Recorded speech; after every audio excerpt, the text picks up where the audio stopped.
I'm Dr. Fred Rouse, the Real Money Doctor, and I wanted to give you today's daily recap of events. Things are still going on, and again, my goal here is to let you know what's going on and how it really affects your ability to get, protect, and enjoy your money, life, and your retirement. So let's start off with the biggest thing that's going on today, going on yesterday, going on the last 3 to 4 weeks or a couple months, is the health situation. COVID-19 is still hot. Okay, it's still growing, almost exponentially. Actually, it's a little scary. It's getting a little scary. 2 members of Congress have been confirmed at this point in time as to have the COVID virus themselves. Other members have self-isolated themselves. Most recent information now is that the COVID virus can live for up to 9 days on inanimate surfaces. We're uncertain of that before. I thought it was a little bit shorter period of time, but they've tracked it down now up to 9 days on any inanimate surface. So much for that. A vaccine is possible, but it's still 12 months out, so that's not happening anytime soon. What else is new? For treatment, compassionate use and right to try. 2 different protocols that are available right now. Compassionate use is a novel thing in that before there were tons of steps that someone would have to go through. If somebody's really deadly ill at this point in time, they have 2 pieces of legislation, 2 approval processes. One is compassionate use, and the other one is right to try. So both of those things are available for medications that are off-label, basically. They were intended for one thing. They're not fully developed yet, but they might have some efficacy, and your doctor says, yes, let's give it a try, or you say, I've got nowhere else to go, I've got nothing to lose, I want to give it a try. Both of those things are going to be available. Now, one of the newer things is that everyone's been told to basically have some social distancing. And if you're 50 plus, 60 plus, you were concerned about those things, and a number of businesses have been shut down. And up until now, we've always thought, for the short period of time we've been doing this, is that this severely affected people that were immunosuppressed and older. Well, that is coming in right now. And for the age group 20 to 54, now if you get it when you're somewhere between 20 and 54, if you contract the COVID-19, lo and behold, 38% of those people are now hospitalized. So what we thought before was that, oh, if you're younger, you'll just get a case of the flu, no big deal. Well, we're finding out now with the data as it comes in that 38% of these people are now being hospitalized in a relatively serious condition, enough to be hospitalized at least. So it's not a no big deal situation. It is more than just the flu at this point in time. I thought it was just going to be a flu situation. It's not. Okay, 38% of these people between age 20 and 54 are now being hospitalized. What else is new? The materials in the bed situation. Okay. The CDC issued guidance. The CDC issued guidance to healthcare professionals to use bandanas for masks. The mask shortage is that bad at this point in time. There are news reports that people are being told to write their name on a mask and use it for at least a week or more. Routinely, when you're in a hospital setting and you go in and out of a room, you gown and dress up another mask every time. So a nurse on a shift, a respiratory therapist on a shift could routinely go through 15, 20, maybe 30 masks a day, depending on how many critical care patients they're seeing, how often they're in and out of a room. Okay. This is pretty important. Hospitals now are requesting donations of masks and hand sanitizers. It is that bad. The hospital bed situation is not going to improve anytime soon. The politics of this is really, really interesting. First, it was blown off as no big deal. It's going to go away in a couple months. Well, it's not going to go away. We're getting a constant line from the administration. If you want a test, you can get a test. No problems at all. Surprise, you cannot get a test. Go to any affected area, which is right now every one of the 50 states. Okay, you go into a hotbed area, you cannot get a test. The only tests that are being administered is if you're already relatively symptomatic at that point in time. So the tests are still being rationed. Interesting thing was South Korea and the U.S. reported their first cases on the same day, pretty much. Lo and behold, South Korea, of all places, is doing 10, 15,000 tests a day. A day. The U.S. is nowhere near that at this point in time. Nowhere near that. So the test situation is going to be interesting. Again, the extent of this has not yet been defined. We know there's a problem. That's lovely. It's great to understand there's a problem. But until the extent of it is actually defined, you don't know what to do about the problem. And all anybody's suggesting at this point in time is continuing hand washing and some social distancing. Both of those things are important. However, lo and behold, you turn the news on and you see pictures of Paris. Streets are empty. You see pictures of New York. The streets are basically empty. You see beaches on Florida, though, and lo and behold, it's full of college people, okay, on spring break. Okay, they didn't get the word. Or, as it happens with youth, sorry, I'm a little bit on the older side at this point in time, you think you're relatively, okay, in a situation where nothing can happen to you. Surprise. Again, people age 20 through 54, if you get sick at that point in time, 38% of those people are being hospitalized. It's a big deal. What else is going on the politics side of things? The President signed the Defense Production Act. That's a little thing that's been used occasionally, and it's pretty much used in time of war, when the government can pretty much tell you what to manufacture. He signed it, but he didn't do anything with it.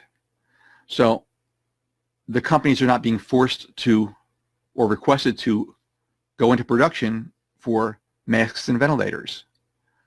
These things are going to be a very critical shortage in about a week's time. Masks and protective equipment is already being shorted. Okay, hospital beds and ventilators are the next big item. It's going to get worse before it gets better, obviously. What else is in the politics? Bailouts. Can't go without bailouts. The $1 trillion packages, there's 3 of them, I believe, at this point in time, that have went through the House and working their way through the Senate. If you listen to the president and a lot of the Republicans, okay, a lot of this is bailout money for the companies. The Democrats want, worker first. It's a lovely thing to say. However, something's going to get done. The company's going to get bailed out to some degree. They're going to get money the same as they did with the tax breaks, and chances are it's not going to get passed on to the workers. The markets have been devastated. If you haven't noticed, maybe nobody has ever mentioned to you, you have never traded before, you might not notice, it's a long, slow climb up a hill. For anybody. Same thing for the markets. It's a long, slow climb up. And from 2008 to 2017, the market was in a tumble. It went up. Trump came into office. It continued to go up. Life is grand. However, when you get to the top, it's a quick drop down. It's a very quick drop down. And that's what happened. Okay? In less of a month, we're back to 2017 levels. So whatever gains the president might have had, he thinks he made during the last 3 years of his administration, they're back down to basically zero at this point in time. The market is pretty much where it was when he came on board. Okay, is that going to change? I don't know. Okay, it was up 188 points today, which is really nice, but it's still at the 2017 levels. Has it reached the bottom yet? I haven't pulled the charts yet to look at the technical analysis on that. It's closer to a bottom than it is a top. That doesn't tell you anything. It sounds very impressive, but it just doesn't tell you anything. I don't know where the market's going to end up at. I think it's going to go down a little bit further, before it goes up. Again, you get people buying because, oh, these, if you're used to stock being at 500 and now it's at 50, That's a bargain, up into the point where it drops to zero. It's no longer a bargain then. So we don't know about that yet. So what does all this actually mean to you? Well, unemployment is currently up, applications for unemployment are up 10 times what they were, 10 times what they were 2 weeks ago. It's a big deal. The restaurant industry is pretty much decimated, and they only got started. Major restaurants that you could barely walk into before are empty at this point in time and likely to remain that way. There is no amount of takeout orders that somebody could put in. They're going to save these restaurants at this point in time. Not only are the restaurants going to go down, all their staff is also going to go down. Hopefully someone will do something. One of these bailout situations was supposed to, I don't know what it's going to end up being, it's supposed to put $1,000 into somebody's hands. We'll see. We'll see. For bright linings, are there any? There's a little bit. IRS was relatively nice to people. Taxes are still due 4/15. On April 15th, tax returns are still due. They were always due April 15th. Business returns were due on March 15th. However, if you owe the IRS money, they're not going to bust your chops. That money that was normally due on April 15 is now due on July 15, up to $1 million. So if you've got your individual return, a sub-S corporation, an LLC, or any type of pass-through situation, okay, any taxes that were actually due, because all those pass-through situations, the income tax is paid by you personally on your personal tax return, that tax money is due on July 15th, no longer on April 15th. So you get a little bit of reprieve there. If you were of the old school folks and you put together a C corporation, your tax return was already due on March 15th. However, the payment on that return is now pushed back to July 15th also. For an individual return, you can push back up to $1 million. Most of my clients are not going to be in that situation. For a C corporation, they can push back $10 million. Again, not my clients. I'm glad, they're helping out, but it's not helping my people. Okay, what else is going on here? What else is going to really affect you? Well, the kids are still home from school. They're locked up. Parents and grandparents, for a day or two, it was sort of interesting. It's starting to build. It's losing its interest at this point in time.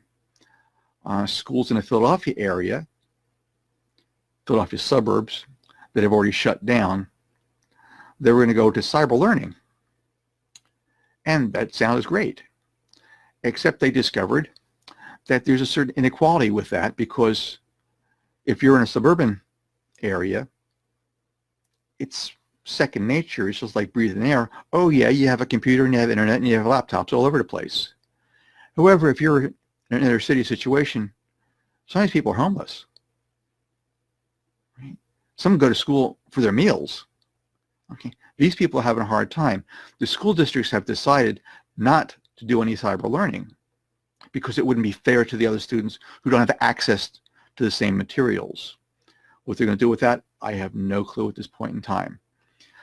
Some hospitals are actually requesting retired nurses come back and see if they can help out. So there's a little bit of hope there for some nurses. Nursing in general, healthcare practitioners in general, they're going to be running their butts off. If one of these people gets sick, it seriously affects the whole chain. There's only so many people that can do nursing. So many people can do respiratory therapy. So many people in the lab. Okay, and it's easy to get sick because just the number of people that are coming through. FEMA, it looks as though maybe setting up some screening intake hospital type situations in tents outside of the actual hospitals. That'll help alleviate some things. What else is going on? That's pretty much it at this point in time. Okay, we talked about the health, we talked about the politics, we talked about the markets. Okay, we talked about how it's really affecting you. Okay, your individual cash situation. Again, some people are not going to have a problem. Okay? They're saving money at this point in time. They can't go out and spend it. They're not commuting to work, so they're saving on fuel. Fuel prices should eventually drop down a little bit more than what they are. Okay? That's lovely. You might actually come out with this with some cash. There's a certain group of people that were living paycheck to paycheck that are not going to be quite so lucky. Okay? If you're in New York City and you have to take the subway to work and they shut the subway down, you've got problems. The people that have to get to work are the healthcare workers. Most governments are cutting back on all non-essential services at this point in time. It is difficult to get the entire United States population without a federal mandate to take a 15-day breather and just stay at home. Will it ever happen? Probably not. The states are trying to push this as much as possible, and they're trying to coordinate within the states, but without some strong federal direction, it's just not going to happen. What else is going on these days? No, that pretty much sums up where things are. The president's still doing name calling. It's no longer COVID-19. It's now the China virus. Okay. Name calling is generally not a good thing. It doesn't work for the president. It's not going to work for us. Try and be nice to people. This is all going to pass. It's ugly at this point in time. The news today is not any real better than it was yesterday. It might not be any better tomorrow. Okay.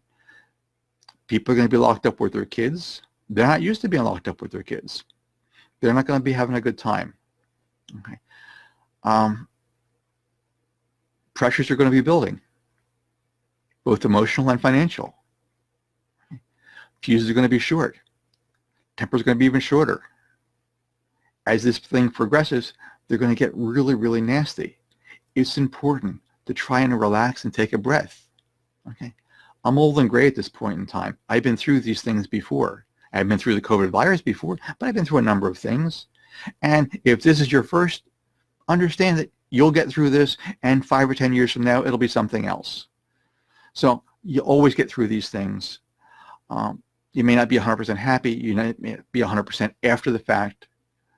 Personally, you will be mentally and physically stronger and a better capacity to deal with these things as future events take place. But that doesn't change the fact that you have to live through them now. I'm sorry about that. Try and be nice to people. Help some people out. There are going to be people that are actually having shortages of food. Okay. Try and contact a local church, a local community center, to see if you can help and donate something, maybe a little bit of your time in between things. Okay. All this all comes back to, your plan A is upended. Hands down, your plan A has been upended. Okay. What are you doing for your plan B at this point in time? You need to put a plan B into effect, because these things are going to continue every 7 to 10 years. You're in one right now. It's going to continue to some degree. And once you come out of this, something else is going to happen. It's just the nature of the world. Okay. It's important to have a plan B. If we can help you with that, that's great. Go to our site, drrousenow.com, and see if I can help you or not. I don't know that I can. Some people I can, some people I can't. Be nice and share this, people. Share this, like this, and share this with some friends so that they know what's going on. They know that the world is not going to come to an end. It sounds that way. It sounds like absolutely nothing is getting done in D.C. Well, that's not exactly true. Things are getting done. They're not getting done at the pace they should be getting done, or they could be getting done, but things are moving along. It's the nature of a bureaucracy. They move slowly. It's like a battleship. It moves very, very slowly versus the PT ships that just skip around. And that's why when the tail end of this thing finishes up, the small businesses, the entrepreneurs, the ones that have survived it all, will still scurry around, and life will pick up again. The chances of this being the V curve, okay, that is being spoken about are almost non-existent. Okay. We dropped off a cliff. You do not just jump up off the top of a cliff again. It doesn't reach to the top. It's nowhere near there. You saw what happened. It took from the crash of 2008 to 17 to make that long, long, long crawl up the hill to where the high was just a month ago. it took less than a month to drop down to 0, back down to 17 levels. So it's a cycle. It's going to continue. Chances are you're not going to die from it. Chances are you're going to survive just fine. Okay, you're not going to be 100% thrilled, but you'll survive. Pass this on to let everybody else know that they're going to survive too. It's going to be uncomfortable, but you will survive. Anything else? Drop me an email, drop me a private message, and we'll try and research or answer any questions we possibly can for you. Other than that, I look forward to seeing you tomorrow. Bye now.